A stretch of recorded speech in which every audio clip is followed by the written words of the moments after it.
Winter season లో weather ఎట్లా ఉంటది? సమ్మర్ సీజన్ లో, రైనీ సీజన్ లో వెదర్ ఎట్లా ఉంటది? క్లౌడ్స్ ఉంటాయి, థండర్ ఉంటది, లైటనింగ్ ఉంటది. అర్థమైందా? క్లౌడ్స్ అంటే ఏం తెలుసా మీకు? క్లౌడ్స్ మబ్బులు. క్లౌడ్స్ అంటే మబ్బులో నీళ్ళు ఎట్లా వస్తుంది? మీకు వర్షం పడుతుంది తెలుసు కదా? వర్షం పడుతుంది అయితే ఆ మబ్బుల నుంచి వర్షం పడుతుంది.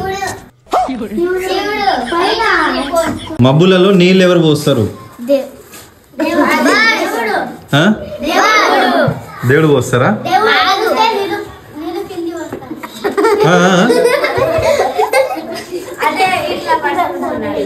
ఎట్లా?